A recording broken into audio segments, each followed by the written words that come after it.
Bonjour, j'espère que tu vas bien. Dans cette vidéo, je vais te présenter 20 techniques pour désencombrer chez toi, que ce soit ta maison ou ton appartement. Certaines de ces astuces sont connues, d'autres sont très bizarres, mais elles ont tout un point commun. Elles contournent les blocages psychologiques qui nous empêchent de jeter. Parce que le vrai problème du désordre chez nous, ce n'est pas l'objet en lui-même, c'est notre cerveau. Pourquoi garde-t-on des vêtements qu'on ne met jamais, des gadgets inutiles ou des objets cassés? On va voir des méthodes efficaces, des plus simples aux plus radicales pour réussir à se débarrasser de tout ça. La méthode KonMari. C'est la méthode créée par Marie Kongo qui est sûrement la plus connue. C'est de se poser la question, est-ce que cet objet me donne de la joie? Pas est-ce qu'il m'est utile, mais est-ce qu'il me donne de la joie? Et si la réponse est non, eh bien on peut se débarrasser de cet objet. Pourquoi cette méthode fonctionne? Parce que notre cerveau est très bon pour s'inventer des excuses. Par exemple, ça peut servir, je l'ai payé cher, on ne sait jamais. Et la question, est-ce que cet objet m'apporte de la joie, court à la rationalisation. La règle des 90-90. Le principe, c'est de se poser deux questions.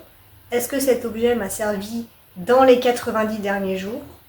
Et est-ce qu'il me servira durant les 90 prochains jours?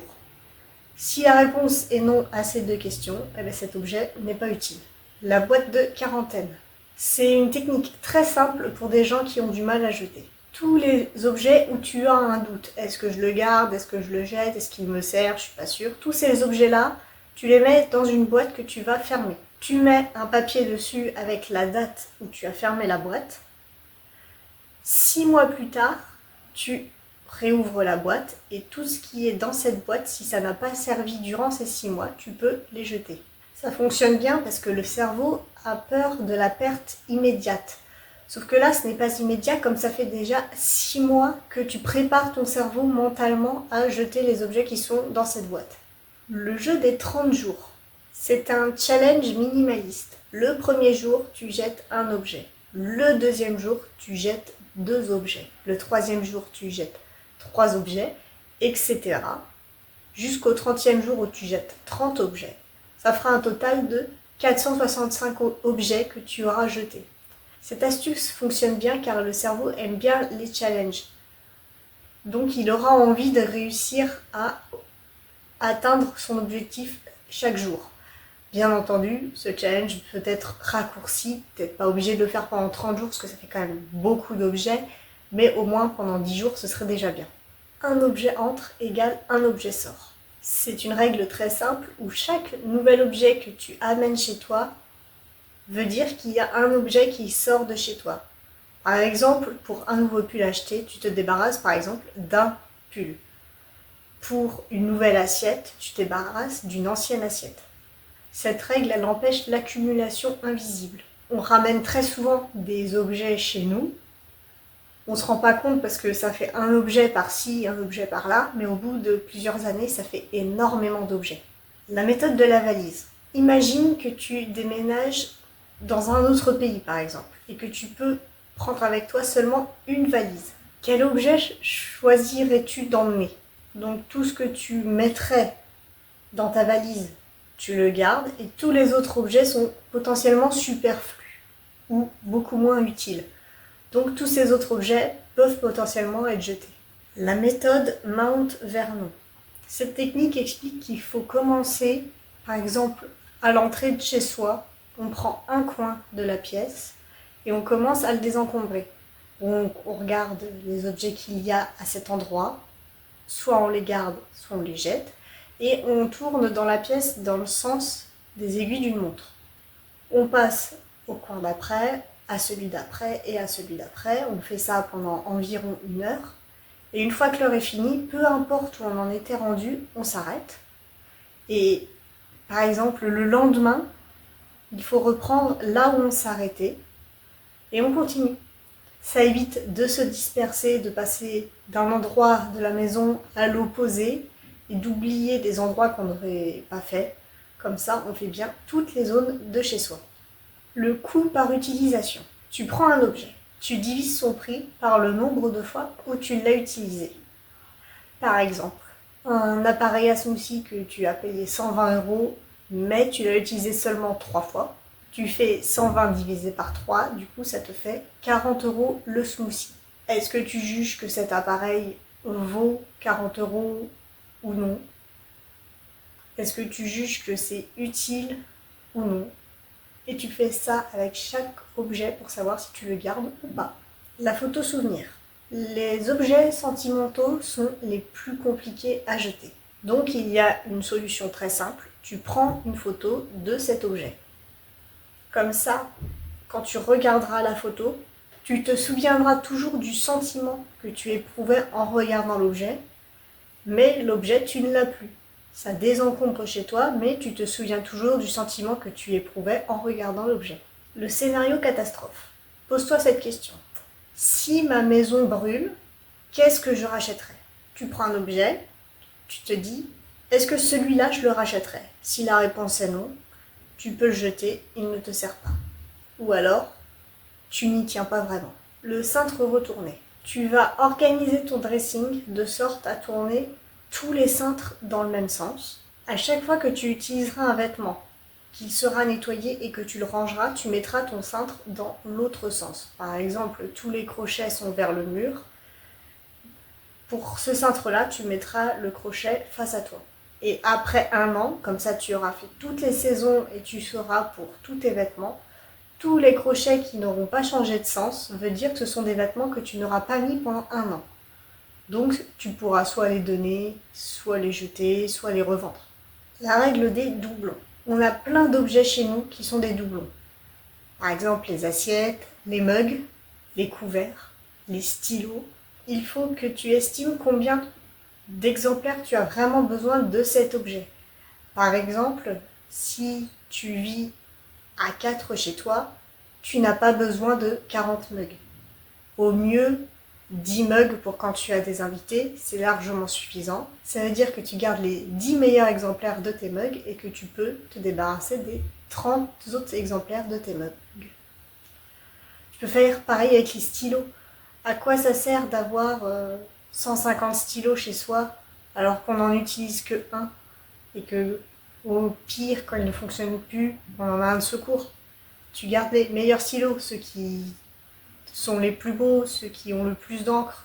Tu choisis les critères que tu veux, mais il faut que tu te débarrasses de tes doublons. Le prix imaginaire. Tu prends un objet, tu imagines que quelqu'un t'en propose par exemple 50 €. Si tu es prêt à échanger cet objet contre 50 €, ça veut dire que tu ne tiens pas vraiment à cet objet ou qu'il ne t'est pas vraiment utile et que du coup tu peux t'en débarrasser. La méthode du sac poubelle. Tu prends un sac poubelle et tu te mets le défi de mettre 50 objets dedans. Tous les objets qui seront dans ce sac seront jetés à la fin. C'est beaucoup plus simple de se débarrasser des objets quand tu as un défi quantifié car le cerveau il adore ça. L'inventaire de décès. C'est une technique assez radicale. Imaginons que tu meurs demain. Est-ce que quelqu'un voudrait de cet objet ou pas? Ça révèle la vraie valeur d'un objet. Si personne ne voudrait de cet objet parce qu'il serait encombrant et serait inutile, ça veut dire que cet objet ne vaut rien et que tu peux t'en débarrasser. Le test Airbnb. Tu regardes ta maison comme si tu devais la louer pour un Airbnb et tu te demandes quel espace est trop encombré. Le but d'un Airbnb, c'est que la personne se sente bien quand elle vient chez toi. Et si c'est rempli d'objets partout, ça fait trop lourd visuellement et les personnes aiment moins ça. Donc le but, c'est de regarder les espaces qui seraient trop lourds et d'essayer de les désencombrer visuellement. Tous les objets que tu enlèves peuvent être jetés. La règle des 20-20. Si un objet coûte moins de 20 € et peut être acheté en moins de 20 minutes, ça ne sert à rien de garder cet objet au cas où j'en aurais besoin.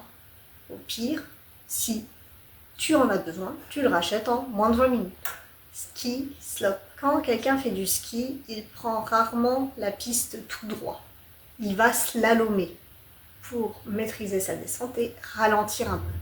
C'est la même chose pour désencombrer. Tu commences en haut, donc un de tes meubles qui est assez haut. Tu désencombres cette partie-là. Tu descends sur le côté, donc un tiroir, un placard, tu le désencombres, tu fais toute la rangée, tu redescends, tu refais toute la rangée et ça permet de désencombrer au fur et à mesure sans se perdre et sans oublier d'endroit. Parce qu'on a tous chez nous un tiroir ou un placard qui sert de débarras et qui est rempli d'objets qui ne servent jamais. En faisant cette méthode, tu tomberas forcément sur ce placard. Tu ne pourras pas l'oublier involontairement ou volontairement. Tu seras obligé de passer dessus et tu seras obligé de te débarrasser de tout ce qu'il y a à l'intérieur qui ne sert à rien. One touch. La règle est très simple, c'est que dès que tu prends un objet, tu as 3 possibilités. Soit tu le ranges, soit tu le jettes, soit tu le donnes. Ça évite de prendre un objet, de se dire qu'est-ce que j'en fais, je le déplace et puis j'oublie que je l'ai déplacé. Là, il n'y a pas de déplacer. C'est soit il est rangé, soit tu ne l'as plus. Ça évite de remettre au lendemain. Trie pendant que l'eau bout. Quand tu dois faire bouillir de l'eau, que ce soit dans une casserole ou dans une bouilloire, ça prend 3 à 5 minutes à peu près. Pendant ces 3 à 5 minutes, tu peux désencombrer un tiroir de ta cuisine par exemple, ou un placard. On fait très souvent bouillir de l'eau sans s'en rendre compte, que ce soit pour un thé, un café, faire cuire des pâtes, du riz. Et ça permet de bien désencombrer sa maison au fur et à mesure de la semaine. Maintenant que je t'ai donné plein d'astuces pour désencombrer, pourquoi est-ce que c'est si compliqué de désencombrer? Et la vraie raison, si ça peut te rassurer, ce n'est pas de la paresse. Ce sont des biais psychologiques puissants. Le premier, c'est la peur de manquer. Le cerveau pense toujours « je pourrais en avoir besoin un jour ». Parce que ça nous est tous arrivé un jour d'avoir besoin de quelque chose et de ne pas l'avoir. Et le cerveau n'a vraiment pas aimé ce moment, et du coup il ne veut pas que ça se reproduise. Il y a également l'effet de possession. Voir un objet chez quelqu'un peut lui donner une certaine valeur à tes yeux, mais sans plus. Mais si tu as exactement le même objet chez toi, tu vas lui accorder beaucoup plus d'importance, parce que c'est le tien, tout simplement. Il y a également l'attachement émotionnel. Un objet peut te rappeler un souvenir, une relation ou une période de ta vie et tu n'as pas envie de perdre ce souvenir. Donc tu n'as pas envie de te débarrasser de l'objet. Il y a aussi la fatigue décisionnelle. C'est très fatigant pour le cerveau de devoir prendre des décisions et lorsque l'on désencombre, on prend des centaines de décisions. Et c'est épuisant.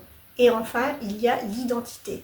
Certains objets, on les a chez nous parce qu'on aimerait être cette personne. Par exemple, un instrument de musique qui n'a jamais servi, ou un livre qu'on n'a jamais lu, ou encore du matériel de sport qu'on n'a jamais utilisé. On aimerait bien être cette personne qui utilise tout ça, mais ce n'est pas nous. Pour conclure tout ça, le désencombrement, ce n'est pas une question d'organisation, c'est une question de psychologie. Quand on comprend comment fonctionne notre cerveau, c'est beaucoup plus simple de réussir à se débarrasser de certains objets.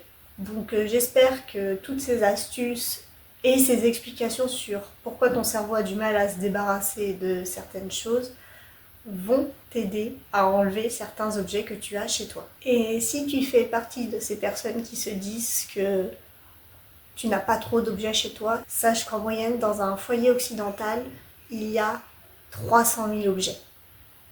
Donc il y a de grandes chances que tu aies quand même un peu trop d'objets chez toi et que tu puisses te débarrasser de certains d'entre eux. N'hésite pas à mettre en commentaire d'autres astuces si tu en as. Et n'hésite pas aussi à donner l'astuce qui fonctionne le mieux pour toi. Porte-toi bien et à dans 2 semaines.